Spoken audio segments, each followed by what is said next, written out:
Assalamualaikum warahmatullahi wabarakatuh. A'udzu billah, bismillah, alhamdulillah, assalatu wassalamu ala sayyidina Muhammad ibn Abdillah wa ala alihi wa ashabihi wa man tabi'ahum bi ihsanin ila yaumil qiyamah. La haula wa la quwwata illa billah. Qala Allah ta'ala fil Qur'anil Karim wa huwa asdaqul qailin. A'udzu billahi minasyaitonir rajim. Yarfa'illahu alladhina amanu minkum walladhina utul ilma darajat. Wallahu a'lam bimuradih. Amma ba'd. Anak-anakku, siswa-siswa MTSN 2 Bogor yang berbahagia, pada kesempatan hari ini saya Reza Ginanjar akan menyampaikan materi pembelajaran fikih bab 3 tentang sholat fardu 5 waktu.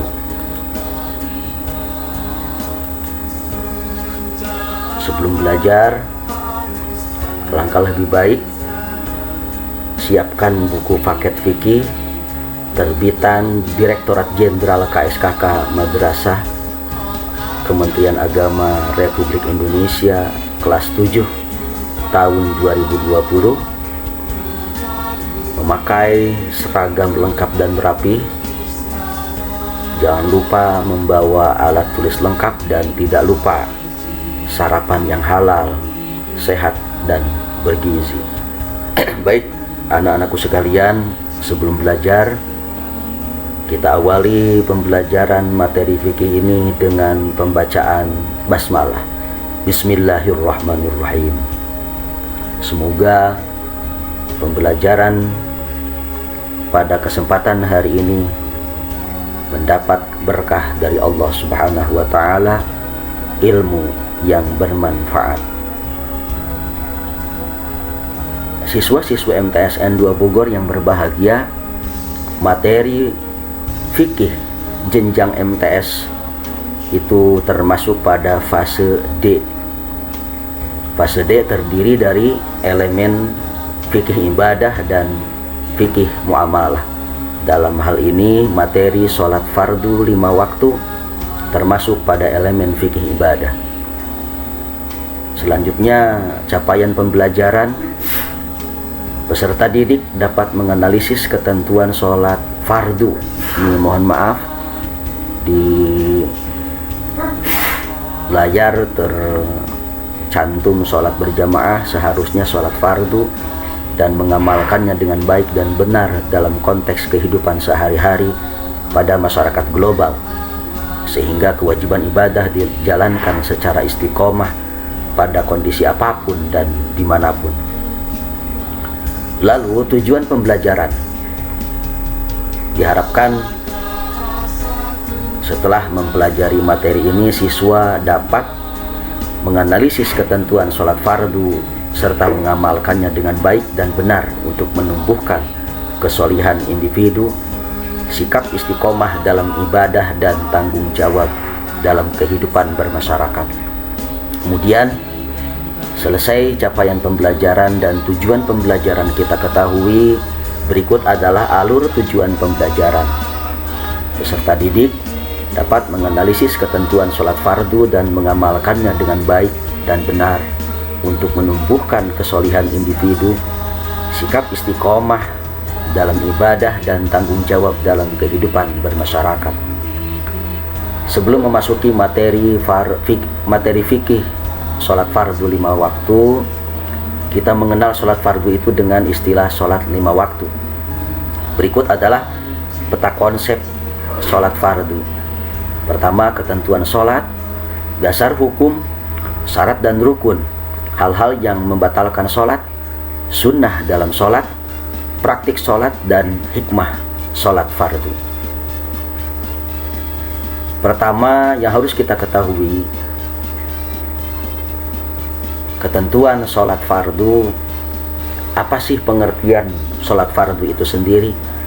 Secara bahasa, sholat adalah berdoa atau doa meminta kebaikan, sebagaimana firman Allah dalam Al-Quran surat At-Taubah ayat 103, A'udzu billahi minasyaitonir rajim.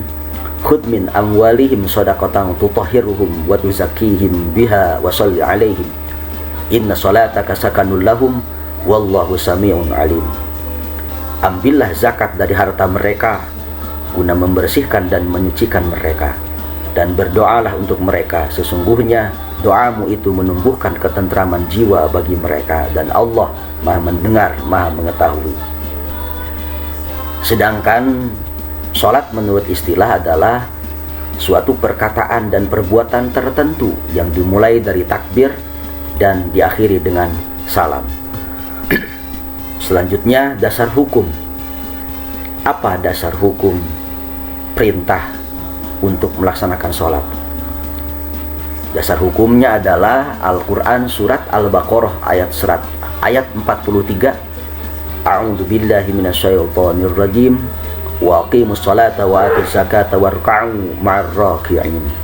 Dan laksanakanlah sholat, tunaikanlah zakat, dan ruku'lah beserta orang-orang yang ruku'.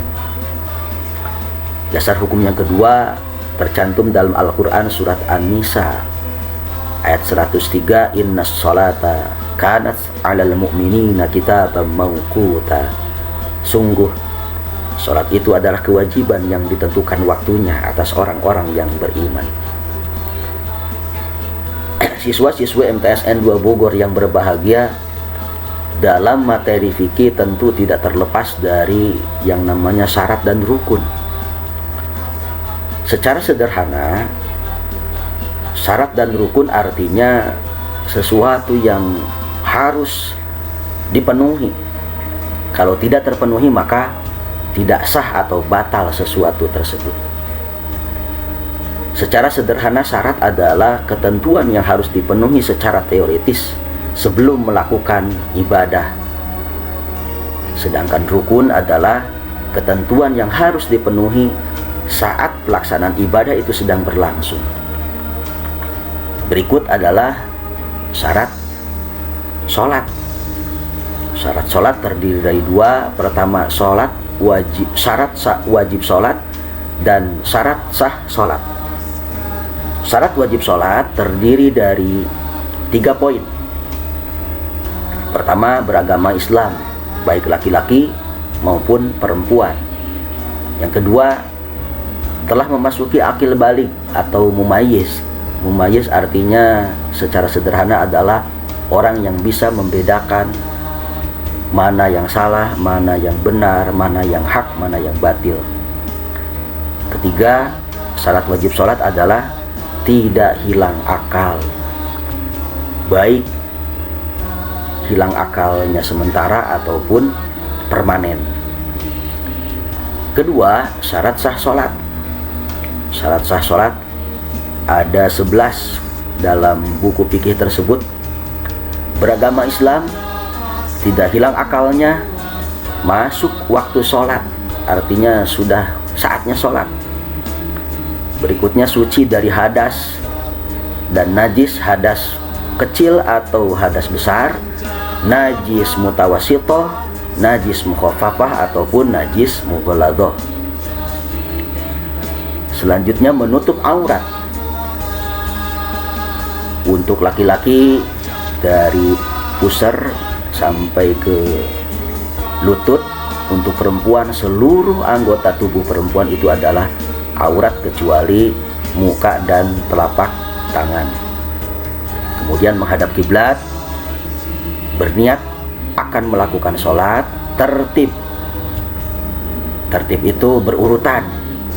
Hal-hal yang harus didahulukan maka harus dahulu, tidak boleh diakhirkan, begitupun sebaliknya. Kemudian mualah, tidak terputus-putus. Lalu tidak berbicara kecuali bacaan sholat. Tidak banyak melakukan gerakan di luar gerakan sholat, dan tidak mengunyah, makan atau minum. Kemudian syarat sah sholat, masih syarat sah sholat. Telah masuk waktu sholat sudah tadi, menghadap kiblat sudah. Lalu rukun sholat. Kita lanjut. Rukun sholat terdiri dari niat, berdiri bila mampu, takbiratul ihram, membaca surat Al-Fatihah, ruku dengan tumanina, i'tidal dengan tumanina, sujud 2 kali dengan tumanina, kemudian duduk di antara 2 sujud, duduk tasyahud, membaca tasyahud akhir, membaca sholawat Nabi, salam dan tertib. Hal-hal yang sunnah dalam sholat. Ada sunnah hayat, ada sunnah ab'ad. Sunnah hayat apabila meninggalkan rukun sholat atau apabila ada sesuatu yang tertinggal atau lupa dalam sunnah hayat, tidak perlu sujud sahwi. Sedangkan sunnah ab'ad, sunnah yang apabila tertinggal atau lupa itu wajib melakukan sujud sahwi. Berikutnya adalah hal-hal yang membatalkan sholat. Apabila meninggalkan salah satu rukun, kemudian tidak memenuhi salah satu dari syarat sholat dengan sengaja, berkata-kata, berbicara dengan sengaja, bergerak atau melakukan gerakan di luar gerakan sholat 3 kali berturut-turut, makan dan minum walaupun sedikit, tertawa terbahak-bahak, terkena najis, baik itu najis mukhafafah, mutawasitoh, apalagi najis mughaladoh, berhadas kecil saat sholat, keluar angin atau berhadas kecil atau besar, itu batal sholatnya. Kemudian mendahului imam sebanyak 2 rukun berturut-turut dan berubah niat atau membatalkan sholat. Saat sholat sedang berlangsung dia berubah niatnya, nah itu batal sholat. Selanjutnya ada hal-hal yang dimakruhkan ternyata dalam sholat. Saat kita sholat, makruh memalingkan muka ke kanan dan atau ke kiri, memejamkan mata, menengadah ke langit, atau menutup mulut rapat-rapat. Berikut adalah bacaan sholat. Niat sholat 5 waktu. Tentu anak-anakku sekalian sudah mengetahui bagaimana niat sholat subuh, sholat zuhur, sholat asar, sholat maghrib, dan sholat isya. Setelah niat, takbiratul ihram, usolli fardhu dhuhri 4 raka'atin mustaqbilal qiblati, adaan makmuman atau imaman lillahi ta'ala, Allahu akbar. Nah itu takbiratul ihram. Kemudian doa iftitah, ada banyak tuntunan dalam kitab berkaitan dengan doa iftitah. Ada yang Allahu akbar kabiro walhamdulillahi katsiro ila akhirih. Ada juga yang Allahumma ba'id baini min khotoyaya kama ba'adta bainal masyriqi wal maghrib ila akhirih.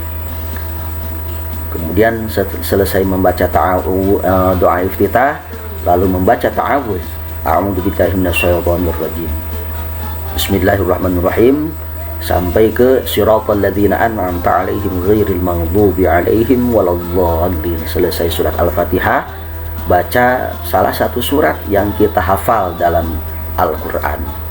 Kemudian ruku, subhana rabbiyal azim wa bihamdihi. Selesai ruku, kita bangun dari ruku, istilahnya adalah i'tidal, sami'allahu liman hamidah. Lalu sujud, subhana rabbiyal a'la wa bihamdih. Duduk di antara 2 sujud dengan membaca rabbi firli warhamni wajburni warfa'ni warzuqni wahdini wa'afini wa'fu anni. Tahiyat atau tasyahud awal, at-tahiyatul mubarakatus sholawatut thayyibatu, sampai ke sholawat Nabi. Tahiyat akhir atau tasyahud akhir, dari sholawat Nabi dilanjut membaca kama shallaita ala Ibrahim wa ala ali Ibrahim, sampai ke fil alamina innaka hamidun majid. Disunnahkan, bahkan ini adalah sunnah yang dikuatkan, selesai membaca tasyahud akhir sebelum salam berdoa Allahumma inni a'udzubika min adzabil qabri wa min adzabin nar wa min adzabin nar ila akhirih. Kemudian selesai baca doa tersebut, lalu melakukan atau mengucapkan salam. Assalamualaikum warahmatullahi. Berikut adalah waktu sholat 5 waktu. Yang pertama sholat duhur ketika matahari condong ke arah barat antara pukul 12 hingga masuk waktu asar. Waktu asar ketika berakhirnya waktu zuhur itu antara pukul 15 sampai 17.30-an lah. Kemudian sholat maghrib waktunya adalah sejak matahari terbenam sampai hilangnya mega atau awan merah antara pukul 18 sampai 19. Kemudian sholat isya. Sholat isya adalah sejak hilangnya mega merah, awan merah sampai terbitnya fajar sodik antara pukul 19 sampai pukul 2 ini, mohon maaf 14 ya, seharusnya pukul 2 dini hari ya. Kemudian terakhir waktu sholat subuh adalah sejak terbit fajar sodik hingga terbit matahari atau kira-kira pukul 4 sampai 5.30. Demikian anak-anakku sekalian, siswa-siswi MTSN 2 Bogor, materi tentang sholat. Ternyata di dalamnya terdapat hikmah sholat fardu. Pertama, ketika kita melaksanakan sholat fardu, itu dapat menghapus dosa-dosa yang telah lalu. Sholat merupakan benteng hidup kita. Bahkan Nabi Muhammad SAW mengingatkan bahwa sholat adalah tiangnya agama. Apabila kita tidak sholat, itu sama dengan diibaratkan menghancurkan agama. Inna sholata imaduddin faman aqamaha faqad aqamaddin wa man tarakaha faqad hadamaddin. Sholat itu tiang agama. Siapa orang yang melaksanakannya, dia menegakkan agama, dan siapa orang yang meninggalkannya, dia menghancurkan tiang agama. Kemudian di dalam sholat itu ada pendidikan agar terhindar dari sifat tercela, ujub, dengki, hasud, iri, dan lain-lain. Sholat juga membina rasa persatuan dan persaudaraan antar sesama umat Islam. Demikian hikmah sholat fardu. Dan ada satu lagi nih, ternyata hikmah sholat itu banyak. Intinya kita manusia merupakan tempat berlabuhnya segala dosa. Nah, sholat dapat menjadi perantara untuk meminta ampunan dan mengharapkan terbukanya pintu taubat dari Allah Subhanahu wa Ta'ala. Mudah-mudahan ada hikmah yang dapat diambil dari materi yang saya sampaikan pada kesempatan hari ini tentang sholat fardu. Terima kasih atas perhatiannya. Mohon maaf apabila ada salah-salah kata, ada kata-kata yang tidak berkenan.